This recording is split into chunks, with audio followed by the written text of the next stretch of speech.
Salmo 44, verso 1 diz assim: Ouvimos, ó Deus, com os próprios ouvidos, nossos pais nos têm contado o que outrora fizeste em seus dias. Como por tuas próprias mãos desapossaste as nações e os estabelecestes, oprimiste os povos e aos pais deste largueza, pois não foi por sua espada que possuíram a terra, nem foi o seu braço que lhes deu vitória, e sim a tua destra, e o teu braço, e o fulgor do teu rosto. Porque te agradaste deles? Tu és o meu rei, ó Deus. Ordena a vitória de Jacó. Com teu auxílio vencemos os nossos inimigos. Em teu nome calcamos aos pés os que se levantam contra nós. Não confio no meu arco, e não é a minha espada que me salva, pois tu nos salvastes dos nossos inimigos e cobristes de vergonha os que nos odeiam. Em Deus nos temos gloriado continuamente, e para sempre louvaremos o teu nome. Agora, porém, tu nos lançaste fora e nos expusestes à vergonha, e já não saís com os nossos exércitos. Tu nos fazes bater em retirada à vista dos nossos inimigos, e os que nos odeiam nos tomam por seu despojo. Entregaste-nos como ovelha para o corte, e nos espalhastes entre as nações. Vendes por um nada o teu povo, e nada lucras com o seu preço. Tu nos fazes opróbrio dos nossos vizinhos, escárnio e zombaria aos que nos rodeiam. Põe-nos por ditado entre as nações, alvo de meneio de cabeça entre os povos. A minha ignomia está sempre diante de mim. Cobre-se de vergonha o meu rosto, ante os gritos dos que afronta e blasfema, à vista do inimigo e do vingador. Tudo isso nos sobreveio, entretanto não nos esquecemos de ti, nem fomos infiéis à tua aliança. Não tornou atrás o nosso coração, nem se desviaram os nossos passos dos teus caminhos, para nos esmagares onde vêm os chacais, e nos envolves com as sombras da morte. Se tivéssemos esquecido o nome do nosso Deus, ou tivéssemos estendido as mãos a Deus estranho, porventura não teria atinado Deus, Ele que conhece o segredo dos corações? Mas por amor de ti, somos entregues à morte continuamente, somos considerados como ovelhas para o matadouro. Desperta, porque dormes, desperta, não nos rejeites para sempre. Por que escondes a face e te esqueces da nossa miséria e da nossa opressão? Pois a nossa alma está abatida até o pó, e o nosso corpo como que pegado no chão. Levanta-te para socorrer-nos e resgata-nos por amor da tua benignidade. Sagrado. Amém.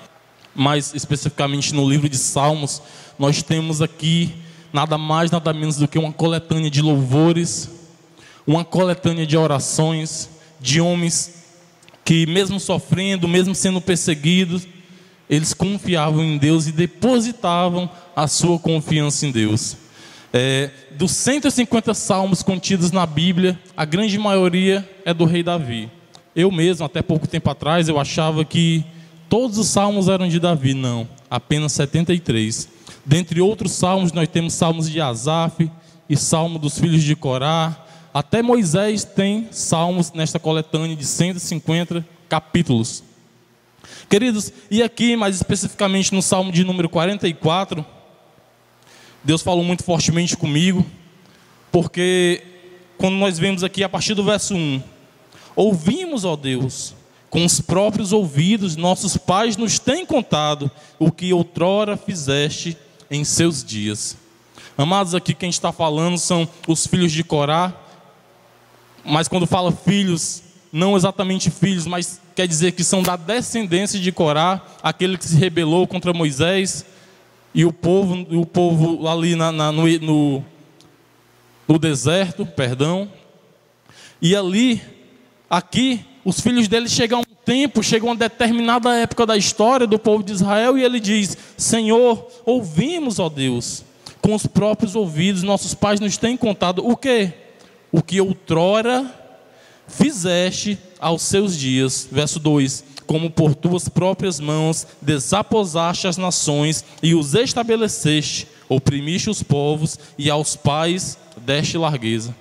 Aqui, amados, o autor deste salmo está glorificando e exaltando o nome de Deus pelos grandes feitos que Deus fizera nos tempos passados. Está aqui glorificando e exaltando o nome de Deus, queridos, porque outrora Deus mandou sobre o Egito 10 pragas para mostrar a Faraó o seu poder e sua soberania, e para que por meio dessas pragas, que por meio destes sinais, Faraó os deixasse ir para adorar a Deus no deserto. Ele está aqui, querido, glorificando a Deus, porque Deus abateu os inimigos, abateu o Faraó e o exército egípcio ali dentro do mar, depois de ter feito o povo passar a pés enxutos por dentro do Mar Vermelho. Ele está aqui, querido, glorificando e exaltando o nome de Deus, porque Deus abriu o rio Jordão e os deu passagem e deu vitória para tomar a terra prometida.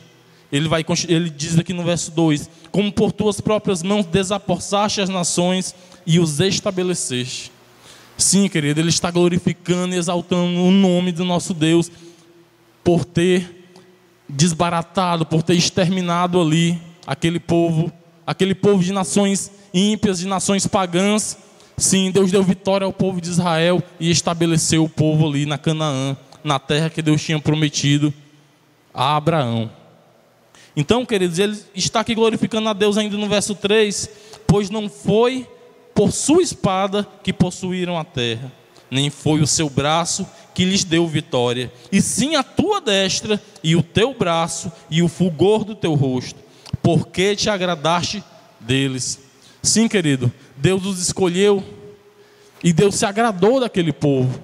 E aqui o salmista está reconhecendo que não é por sua força, que não é por sua espada, que não é pelo seu arco, que não é por sua própria força do braço e humana que eles ali destruíram os inimigos das nações pagãs. E assim, querido, nós temos que ter assim também a nossa vida. Tem que saber que toda vitória de oração não é pela força do nosso braço. Uma vez eu ouvi uma frase interessante: às vezes nós oramos e achamos que o poder da oração está em nós. Não, querido. E o poder da oração não está em nós. O poder da oração está em Deus, que ouve e tem poder para atender. Amém? Então, queridos, aqui o salmista está glorificando a Deus, porque não foi pela sua própria espada que eles venceram a guerra, que eles tomaram a Canaã, a terra prometida. Não. E assim nós devemos ser. Não é pela nossa força, não é pelo nosso braço, mas é pelo braço forte e mão estendida do Deus Todo-Poderoso, Criador dos céus e da terra. E ele continua dizendo no verso 4: Tu és o meu rei, ó Deus, ordena a vitória de Jacó. Com teu auxílio vencemos os nossos inimigos. Em teu nome calcamos aos pés os que se levantam contra nós. E ele continua dizendo: não confio no meu arco, e não é a minha espada que me salva.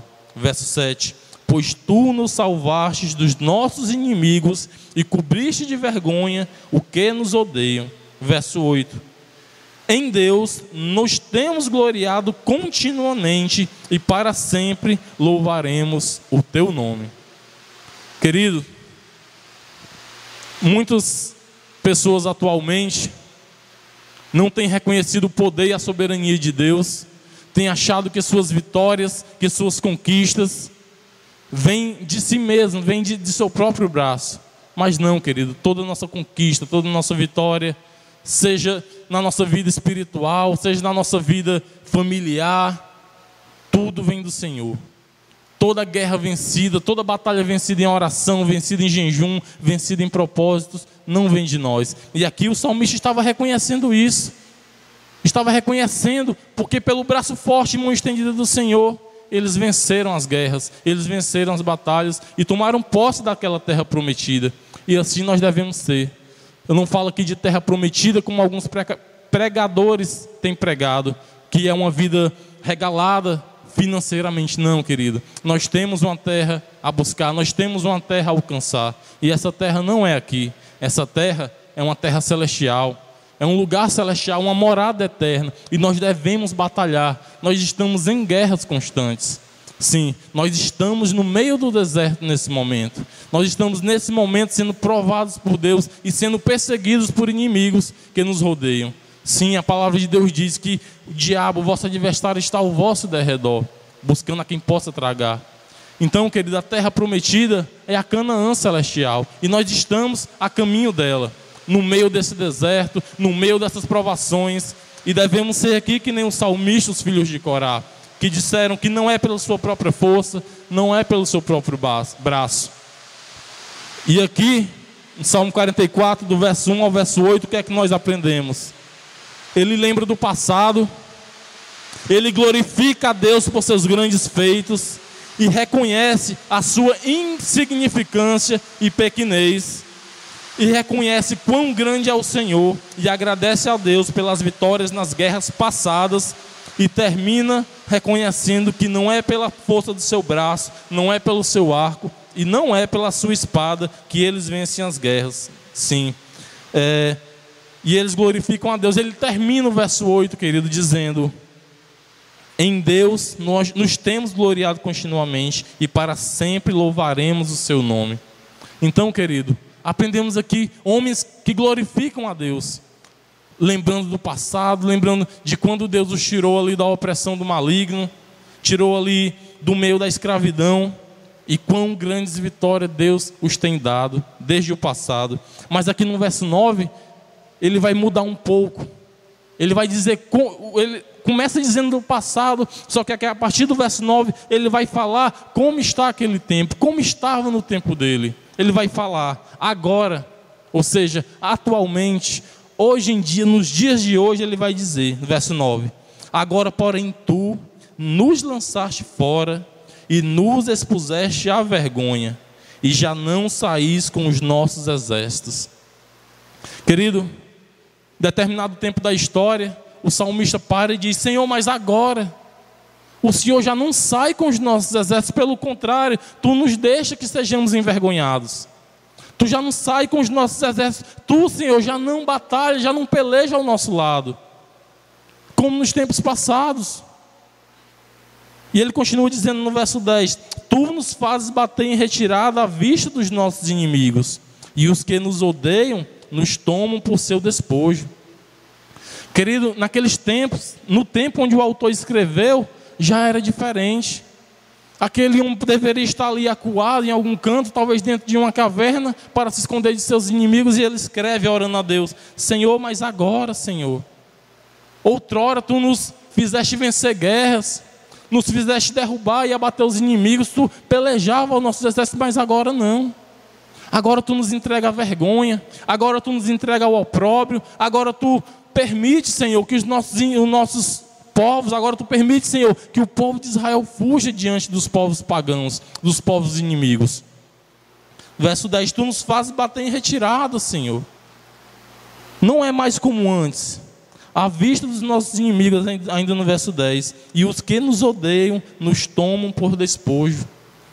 Querido, quando tinha guerras, e quando ainda há guerra, sempre que há uma guerra, a nação vencedora pega por despojo tanto bem materiais como pessoas para o cativeiro, para trabalhar ali como escravos. E aqui o Senhor permitia que o povo de Israel estivesse sendo levado como despojo. Verso 11: entregaste-nos como ovelhas para o corte, e nos espalhaste entre as nações. E aqui no verso 11 o salmista vai dizer que agora o Senhor entrega aos inimigos e espalha entre as nações, ali tornando Israel como um povo fragmentado, não mais como um povo unido e forte no mesmo lugar. Verso 12: vendes por um nada o teu povo, e nada lucras com o seu preço. Sim, queridos, o salmista continua falando até aqui: Senhor, tu vendes o teu povo. Não que Deus de fato vendia, mas Deus estava ali por sua soberania, permitindo que o povo de Israel fosse vendido como escravo. E Deus nada lucrava com isso, mas Deus permitiu por sua soberania. Verso 13: tu nos fazes opróbrio dos nossos vizinhos, escárnio e zombaria aos que nos rodeiam. põe-nos por ditado entre as nações e alvo de meneio de cabeça entre os povos. Sim, querido, aquele povo de Israel estava naquele contexto histórico ali, sendo perseguido, sendo humilhado, perdendo batalhas, perdendo guerras. Os povos das nações vizinhas os tinham como opróbio, os tinham como escárnio e zombaria, e eram alvos de meneio de cabeça. E Mauro Célio, o que é meneio de cabeça?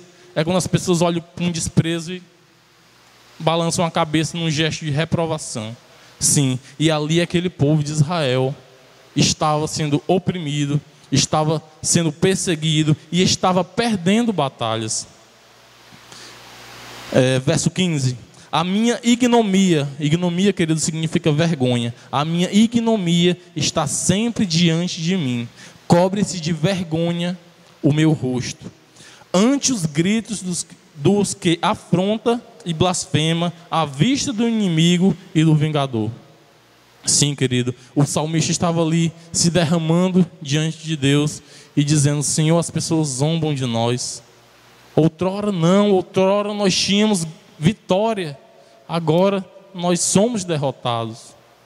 Agora nós somos humilhados diante dos povos de outras nações. Nós aprendemos aqui, querido, do verso de número 9 até o verso de número 16, que o Senhor os rejeitou. O Senhor permitiu que eles fossem envergonhados e já não saíam com seus exércitos, e eles eram causa de zombaria. Primeiro, um homem glorifica a Deus pelas vitórias e conquistas do passado. Segundo, agora ele está ali se derramando, não reclamando e não murmurando diante de Deus, mas sim apresentando a Deus uma oração sincera e dizendo que agora eles são humilhados, agora eles são maltratados, são vendidos, são espalhados por toda a terra, são escravizados, são humilhados. Olha que contexto diferente do passado para agora. Quem sabe, querido, algum de nós estávamos até glorificando a Deus por coisas boas que nos aconteceram no passado, pelas vitórias nas orações, pela paz na família, pela paz no trabalho, pela paz espiritual, por tudo que estava dando certo, mas agora não. Quem sabe, querido, aí vocês estão passando por alguma luta, alguma batalha, seja na família, seja no trabalho, seja por conta de algum vizinho, seja na saúde. Acompanhe comigo no verso de número 17. Tudo isso nos sobreveio, entretanto não nos esquecemos de ti, nem fomos infiéis à tua aliança. Aí você olha para cá e pensa: irmão Auricélio, como assim? Aqueles homens não estavam em desobediência? Sim, ele diz no verso 17: tudo isso nos sobreveio, entretanto não esquecemos de ti, nem fomos infiéis à tua aliança. Quem sabe, queridos, alguns de nós estamos aqui na obediência, estamos buscando uma vida de santificação, estamos buscando andar nos caminhos do Senhor em obediência, guardando os nossos olhos, guardando os nossos ouvidos, guardando a nossa boca de palavras torpes. Estamos lendo Bíblia para conhecer mais de Deus, fome e sede de buscar a Deus, não faltamos os cultos de oração, estamos aqui para buscar a presença do Senhor. Queremos conhecer mais de Deus para saber como servi-lo, para saber como adorá-lo. E mesmo assim, querido, nós somos envergonhados, às vezes somos humilhados, às vezes somos perseguidos. Mas por que, Senhor? Eu estou em obediência. Querido, isso mostra muito claramente que nem tudo é culpa do pecado. Sim, de fato, nós pagamos pelos nossos pecados. Nós pagamos, nós somos, sim, castigados e corrigidos por Deus. Sim, Ele nos corrige, Deus nos castiga, se nós de fato viemos a desobedecer a sua palavra. Sim, pois Deus é um Pai. Abram comigo em Jó, capítulo de número 5, verso de número 17.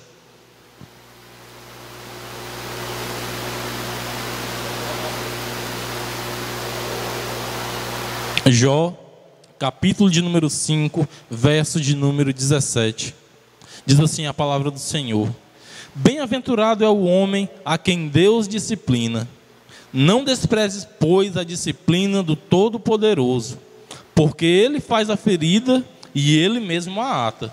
Ele fere, as suas mãos curam.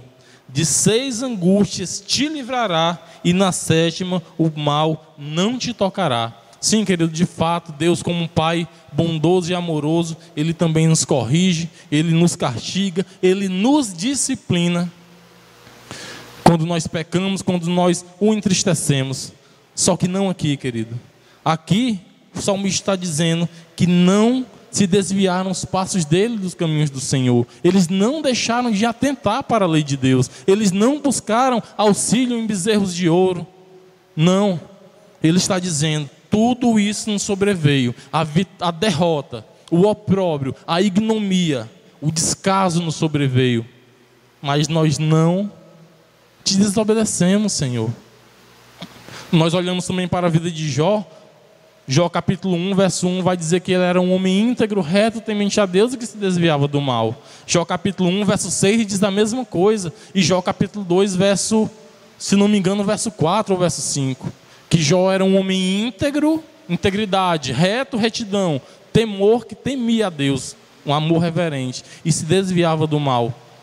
Jó guardava os olhos, os ouvidos, o coração, guardava o seu corpo em santidade. Ele se guardava de pecar contra Deus.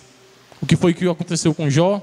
Deus permitiu, por sua soberania, que Jó fosse afligido por Satanás. Sim, Satanás tocou em sua família, Satanás tocou em seus bens, Satanás tocou em sua saúde, não por conta de pecado de Jó, mas por conta da soberania de Deus. Deus sabe de todas as coisas. Verso 18, ainda em Salmo 44. Salmo 44, verso 18. Diz assim a palavra do Senhor: não tornou atrás o nosso coração, nem se desviaram os nossos passos dos teus caminhos. Sim, querido, tudo isso sobreveio àquele povo, mas em meio à obediência, não em meio à desobediência. No meio da obediência, aquele povo estava obedecendo a Deus. Estava em obediência, sim. E nós, quem sabe nós estamos aqui em obediência, nos guardando, mesmo assim não sobrevêm afrontas. Querido, isso mostra muito claramente que nem tudo é culpa do pecado. Verso 19: para nos esmagares onde vivem os chacais e nos envolveres com as sombras da morte. Se tivéssemos esquecido o nome do nosso Deus, ou tivéssemos estendido as mãos a Deus estranho, porventura não teria atinado Deus? Ele que conhece os segredos e os corações. E aqui o salmista está dizendo, nós não nos prostramos diante de imagem. Prevêem coisas em nossas vidas, nós não entendemos o porquê. Mas nós devemos lembrar que Deus nos prova. Sim, querido, Ele permite que você passe por batalhas, por lutas, por adversidade, para te preparar para um algo maior, ou para te disciplinar. Lembra que nós acabamos de ler em Jó, capítulo 5, de seis angústias te livrará o Senhor, e na sétima mal nenhum te sobrevirá. Ou seja, Deus vai te disciplinar tantas vezes, que vai chegar um dia que você já vai estar mais guardado por Deus. Vai chegar um dia que Deus vai te dar tanta sabedoria, que você vai saber andar em linha reta diante de Deus. Sim, Ele vai te livrar de angústia, vai te passar por angústia, te livrar delas, para te ensinar a viver nos caminhos dEle, para te ensinar a andar em retidão, andar em temor. É por isso que Deus nos corrige. Lá no livro de Hebreus, capítulo 12, Deus vai, ali o autor vai dizer, né, que Deus corrige e castiga aqueles que ama e tem por filhos. Sim, corrige e castiga aqueles que amam, para que nós possamos andar em retidão. Deus permite que adversidades nos sobrevenham. Verso 21. Porventura não teria atinado Deus, Ele que conhece os segredos dos corações? Sim, aqui no verso 20 ele vai dizer, se tivéssemos esquecido do nome do nosso Deus, será que Deus não veria? Não teria atinado Deus. Atinar, querido, significa dizer descobrir pelo tino, ou seja, descobrir pelo seu conhecimento. Será que eu, na minha obediência, passando por as lutas que eu estou passando, e se eu me desviasse, será que Deus não veria? Será que Deus não teria atinado por meu pecado? É isso que ele quer dizer. Só que quando ele chega aqui no verso de número 22, ele vai dizer, antes de mais nada, querido, no verso 17 ao verso 21, O salmista está dizendo que tudo isso aconteceu não por causa de pecado, pelo contrário, eles não tinham esquecido de Deus, não tinham quebrado a aliança, não tornaram para trás os seus corações e nem se desviaram os seus passos. No verso 19 ele vai dizer: não estão murmurando, não. E ele está dizendo aqui no verso 19, ele não está murmurando, ele está orando a Deus uma oração sincera. Sim, nós não devemos murmurar diante de Deus, e sim apresentar uma oração sincera. Se está satisfeito com alguma coisa, Senhor, isso está acontecendo. Por quê, Senhor? Como oraram aqueles homens, como nos ensinou esses modelos de oração contidos no livro de Salmo. E aqui no verso 22, ele termina dizendo: mas por amor de ti, somos entregues à morte continuamente, somos considerados como ovelhas para o matadouro. Querido, aqui estes homens em obediência a Deus, sem se desviar, sem murmurar, eles dizem: mas Senhor, por amor de ti, por obediência a ti, por temor a ti, nós somos cada dia, constantemente, dia após dia, ao longo de nossas vidas, nós somos o quê? Entregues à morte continuamente. Somos considerados como ovelhas para o matadouro. Sim, querido, não homens que pecaram, mas homens que ali pela soberania de Deus estavam sendo afligidos. Por algum motivo que a soberania de Deus sabia que aqueles homens estavam ali em opróbrio, estavam em vergonha. E eles estão dizendo aqui é uma confissão de fé, querido: eu não vou sair dos teus caminhos, Senhor. Não importa a luta, não importa a adversidade que me sobrevenha, não importa a doença, não importa o número de inimigos, nós não vamos sair dos teus caminhos. Ele está dizendo: nós vamos morrer como ovelhas, caladas, indo para o matadouro, mas não vamos nos desviar dos teus caminhos. E o que é que tem acontecido atualmente? Pessoas se desviam dos caminhos do Senhor por pouca coisa, ou por nada. Às vezes eu já vi pessoas dizer: eu não vou mais para a igreja porque o irmão olhou assim torto para mim, ou o irmão não falou comigo, ou falou de qualquer jeito comigo. São coisas tão pequenas, a fé das pessoas atualmente é tão pequena, é tão pouca, que faz com que elas se desviem e saiam dos caminhos do Senhor por nada. E olha para a vida desses homens, irmão. Olha o que é que esses homens passaram. Um dia eu estava conversando com a irmã e disse: irmã, quando nós falamos de perseguição atualmente, são perseguições pequenas.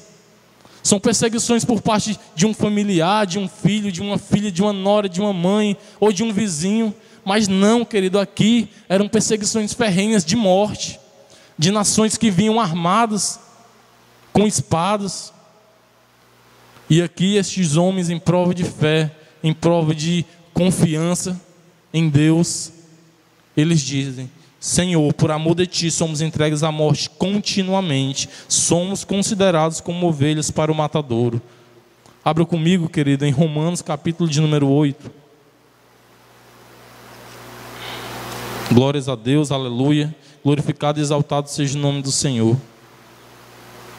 Irmãos, às vezes nós agradecemos a Deus pelo bem que nos acontece, que nos sobrevém, e esquecemos que no meio das adversidades Deus está nos ensinando alguma coisa.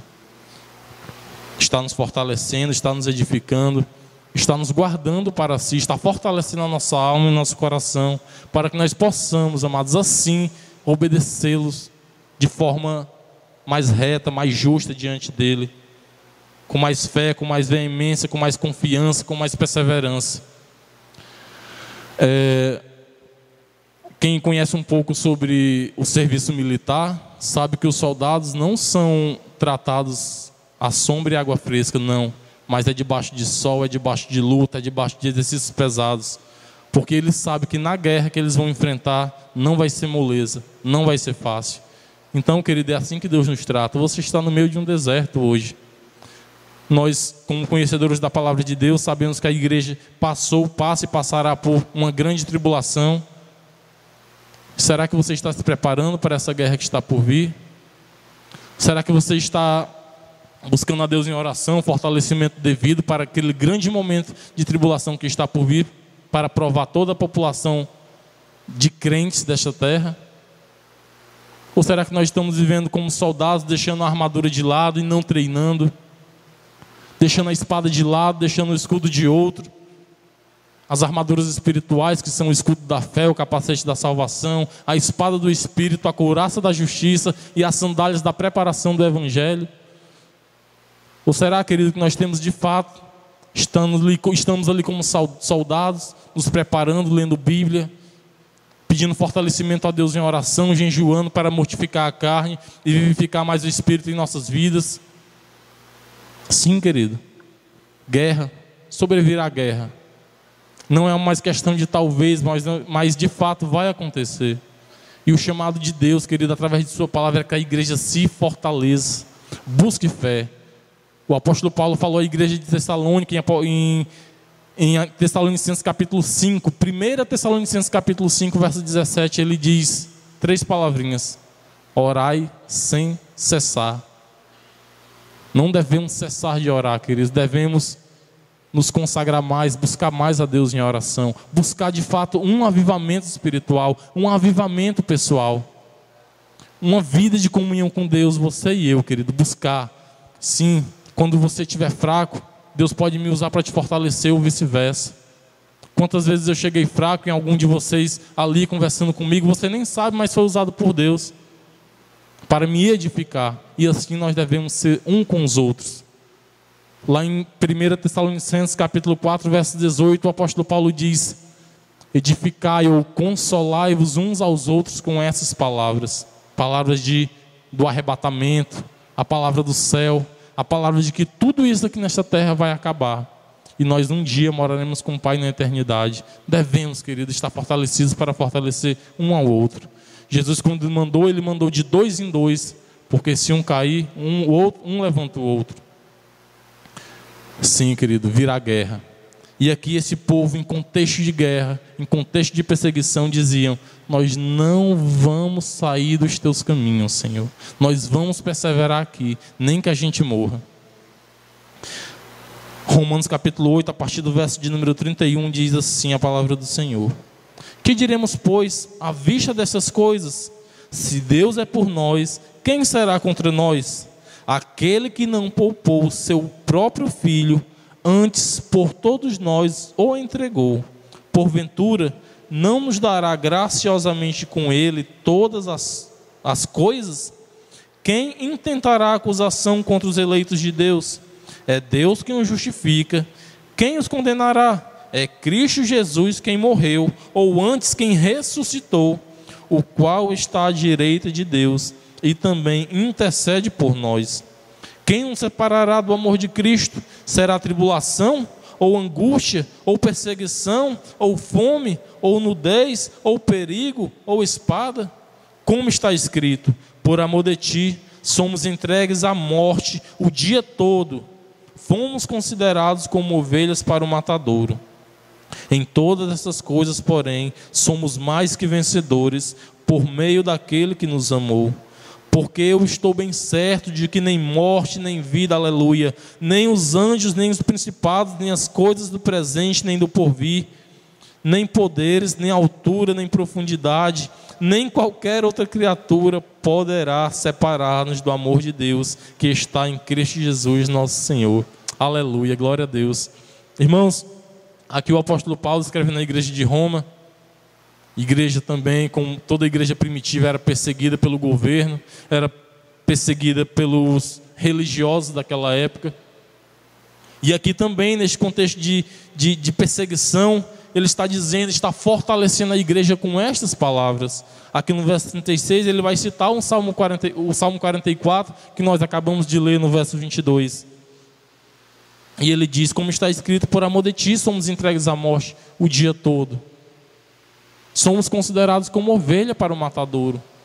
Uma igreja perseguida mesmo debaixo da obediência a Deus. Sim, porque foi Deus que os comprou, foi Deus que os redimiu. Sim, e aquela igreja de Deus, estando ali em obediência, eram perseguidos pelo governo, eram perseguidos pelos religiosos, eram perseguidos por toda aquela cultura que era contra a doutrina de Cristo. E mesmo assim o apóstolo Paulo os fortalece, dizendo que ninguém pode separar eles do amor de Cristo, ninguém pode nos separar do amor de Cristo. Sim, querido, ninguém, nada, nem fome, nem perseguição e nem nudez, nada nessa terra pode nos separar do amor de Cristo. Voltemos para o Salmo de número 44.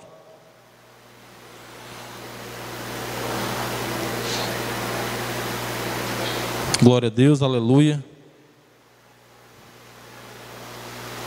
Sim, queridos, tão muitas pessoas, quantas pessoas têm se desviado por tão pouco, ou por quase nada.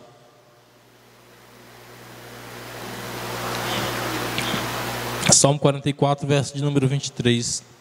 Aqui o salmista ora, querido, e pede pelo auxílio, pelo socorro do Senhor. Desperta, porque dorme, Senhor. Desperta, não nos rejeites para sempre. Porque escondes a face e te esqueces da nossa miséria e da nossa opressão? Pois a nossa alma está abatida até o pó e o nosso corpo como que pegado no chão. Levanta-te para socorrer-nos e resgata-nos por amor da tua benignidade. Querido, quantas vezes nós passamos por alguma luta e algo pequeno comparado ao que esses homens estavam passando, e muitos de nós têm pedido auxílio a terceiros, têm pedido auxílio a alguém que não seja Deus. E aqui esses homens clamam ao Senhor, clamam e pedem pela misericórdia do Senhor. E assim nós devemos ser, querido. Seja doença, seja dor, seja o que for, querido. Faça como esses homens que oraram: desperta, Senhor, porque dorme, Senhor. Não que Deus durma. A palavra de Deus diz que não dormita o guarda de Israel. Deus não dorme, Deus não é humano para que se canse. Mas aqueles homens estavam ali pensando: Senhor, será que tu estás dormindo? Será que tu não vê a nossa miséria? Será, Senhor, que tu não vê o nosso opróbrio? Do teu povo que é temente e obediente a ti, desperta, não nos rejeites para sempre. Sim, querido, devemos orar uma oração humilde diante do Senhor. Verso 24: porque escondes a face e te esqueces da nossa miséria e da nossa opressão? Ao Senhor, querido, devemos clamar. Salmo 121, o salmista Davi vai dizer: ó, eleva os meus olhos para o monte e me pergunto: de onde virá o meu socorro? E ele mesmo responde: o meu socorro vem do Senhor, que criou o céu e a terra. Querido, nós devemos ser assim, como o apóstolo Paulo escreveu à igreja de Tessalônica, como eu já falei: orar sem cessar, clamar a Deus, não a outro, não bezerros de ouro, não a imagem de escultura feita por mãos de homem, mas ao Deus Todo-Poderoso, invisível, mas real. Verso 25: pois a nossa alma está abatida até o pó e o nosso corpo como que pegado no chão. Querido, aqueles homens estavam ali derramados diante da presença de Deus, clamando pelo socorro e o auxílio do Todo-Poderoso. Sim, querido, devemos ser desta maneira, dia e noite, clamando pelo socorro, pelo auxílio de Deus. E como nós vimos aqui desde o começo, homens que glorificaram a Deus pelo passado, mas agora passam por guerras. E aí mesmo no contexto da obediência, sofrendo, padecendo necessidade, padecendo aflição e guerra. Nós vemos hoje alguns evangélicos dizendo: ah, se Deus está no controle, se você está sendo obediente a Deus, tudo tem que dar certo. Sim, você não pode passar por luta, você não pode ter doença. Você é filho de Deus? Não, você tem que prosperar. Você é filho de Deus, você não pode passar por isso que você está passando. É o que mais nós ouvimos. E por sinal, muitos de nós fomos evangelizados, entre aspas, assim: ah, vai para Deus que tudo vai dar certo. Vamos para a igreja que lá Deus vai resolver o teu problema. Sim, é assim que as pessoas são, não vou dizer evangelizadas, mas heretizadas. Porque o evangelho não prega isso. Isso é heresia. Querido, quando você for evangelizar alguém, não venda Jesus. Não mostre Jesus como uma moeda de barganha, como alguns têm feito. Mas diga: vamos para Jesus que você vai ser salvo.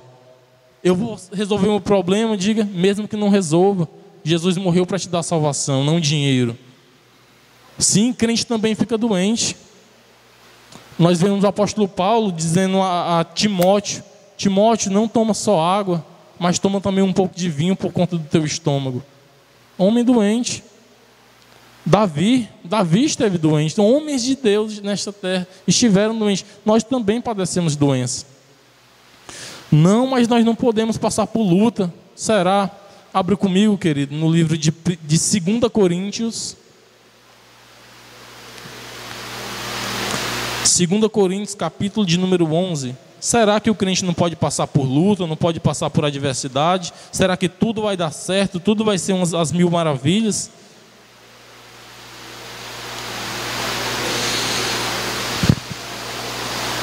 Aleluia, glória a Deus.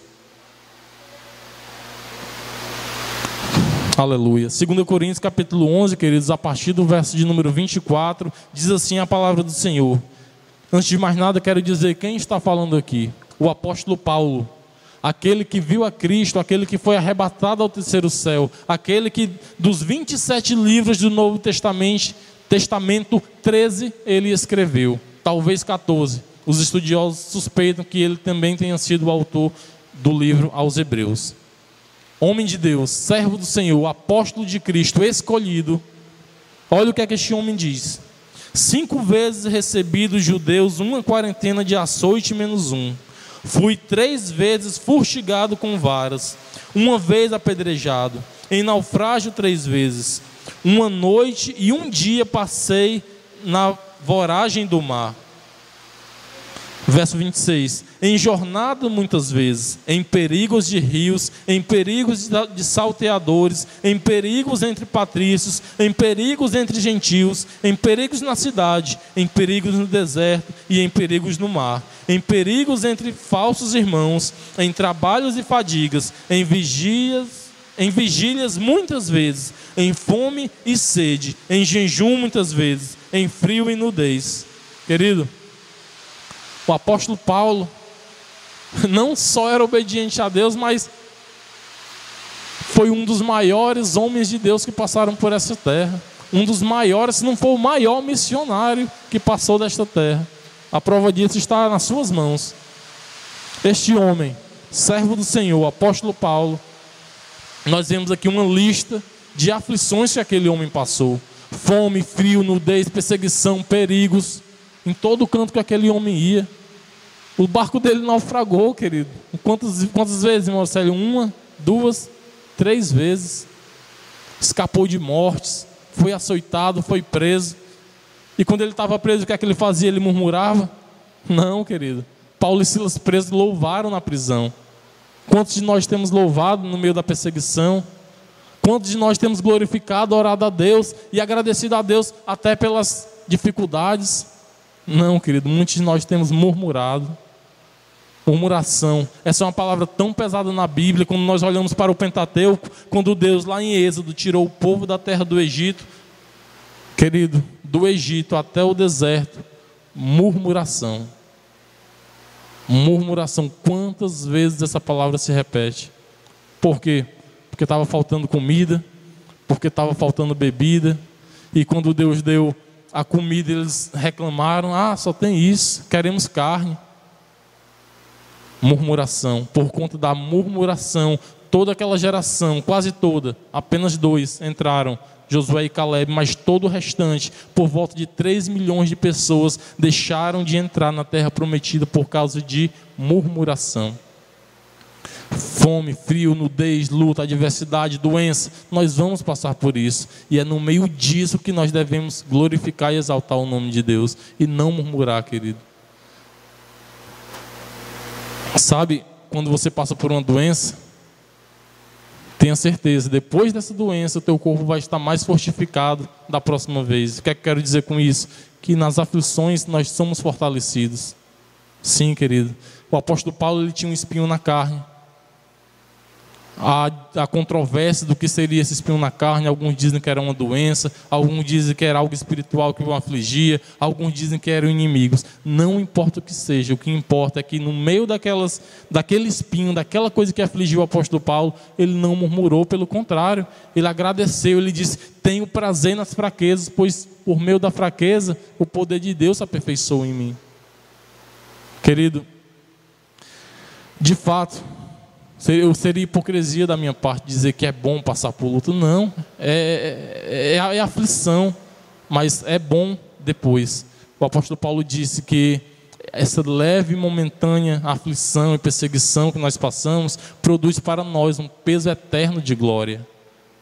Sim, querido, nós devemos glorificar a Deus na aflição. Nós olhamos para o livro de Apocalipse. O próprio escritor de Apocalipse, nosso querido irmão e apóstolo João, ele diz, Apocalipse 1:9, eu, servo de Deus, estou aqui na ilha de Patmos, preso pela palavra de Deus e pelo testemunho de Cristo. Se você prega a palavra de Deus, se você vive o testemunho de Cristo, você vai ser perseguido. Você vai passar por perseguição. Queridos, essa palavra, para concluir, é uma palavra de fortalecimento para a igreja. É uma palavra onde a igreja venha tomar para si, que enche no seu coração, e as aflições, você venha se alegrar. Você venha de fato estar ali sabendo que Deus está te ensinando alguma coisa. Deus está te fortalecendo, Deus está te edificando. Não murmure. Agradeça a Deus. Senhor, obrigado. Ele disse que nós devemos dar graça por quase todas as coisas. Não, por todas as coisas. Sim, querido, vai ter doença que vai nos afligir. Às vezes algum vizinho, às vezes um familiar, às vezes dentro da nossa própria casa. Nosso papel como cristão é colocar o nosso joelho no chão, pedir fortalecimento, orar pela vida daqueles que nos perseguem, pedir saúde a Deus, pedir transformação de vida, pedir santificação para a nossa vida.